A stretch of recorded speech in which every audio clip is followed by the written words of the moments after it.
Welcome to Peptide-Proof, your source for rigorous, independent, evidence-based peptide intelligence.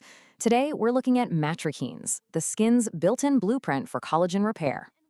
Here's our roadmap for today. We'll start with the blueprint of repair, define what Matrikines actually are, and trace their signaling cascade. From there, we'll look at cosmetic mimetics, do a quick reality check on the clinical evidence, and finally, optimize your daily routine. Section 1. The skin's repair blueprint. To understand Matrikines, we first need to look at our biological baseline. In young skin, there's an incredibly efficient feedback loop. Enzymes called MMPs naturally clip away damaged collagen fibers, and those tiny fragments actually act as signals, telling your fibroblasts to pump out fresh collagen. But in aging skin, we hit a bottleneck. Fibroblasts become unresponsive, and chronic inflammation basically drowns out those vital repair signals. And that bottleneck has real consequences. The stark reality is that by the time we hit our 50s, the dermis has typically lost roughly 30% of its total collagen content. Section 2. What are Matrikines? So what exactly are the messengers trying to send those repair signals? We call them matrikines. It's a term blending matrix and kine. These are short, bioactive peptide fragments that get released when extracellular matrix proteins break down. It's crucial to understand that these aren't just cellular waste, they are highly active signaling molecules. A 2024 review from the University of Copenhagen anchors this perfectly. They confirmed that these small bioactive peptides play an absolutely crucial role in cell signaling, contributing directly to the dynamic regulation of our physiological processes. Section 3. The fibroblast signaling cascade. Let's zoom in on how this works at a microscopic level. It's a very precise intracellular chain reaction. First, a matrikine docks onto a specific fibroblast receptor, like DDR2. This docking activates what's called the MAP kinase pathway inside the cell. Next, SMAD proteins travel right into the nucleus, which ultimately kicks off the transcription of brand new collagen genes. Now, you might be wondering why these specific fragments are so effective topically. It all comes down to the 500 Dalton rule. Tiny matrikines are small enough to easily penetrate the skin barrier. On the flip side, massive 50 kilodalton growth factors are just too large. They essentially just sit on the surface of your skin. Beyond the headlines. Into the research. Peptide-proof. Section 4. Matrikine mimetics in skincare.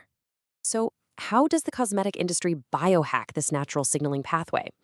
The secret is a clever chemical modification known as palmitoylation.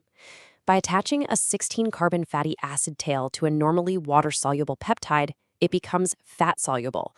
This modification is what allows an amino acid chain, like KTTKS, to actually breach the skin's lipid layers and reach the dermis. Let's break down some of the most prominent mimetics you'll see on the market. First, there's Matrixyl, which uses that KTTKS sequence we just mentioned to target collagen I. Then you have Matrixyl 3000, which takes a dual approach, targeting both collagen production and inflammation. Finally, GHK copper is a naturally occurring peptide that binds with copper. It targets multiple matrix components and is excellent for overall tissue remodeling. Section 5. Analyzing the clinical evidence. Now, for a bit of a reality check, as a 2026 Yale review transparently points out, while these compounds are heavily marketed for wrinkle reduction, a lot of the supporting evidence still comes from petri dishes, meaning in vitro and ex vivo studies, rather than rigorous, randomized human clinical trials. However, what the clinical data does clearly indicate is that formulations targeting multiple pathways have significantly stronger potential. When a product addresses the structural collagen deficit while simultaneously calming chronic inflammation, it yields far better results than peptides that only send a single signal. Section 6. Optimizing your peptide routine. Let's translate this biology into actionable steps for your regimen.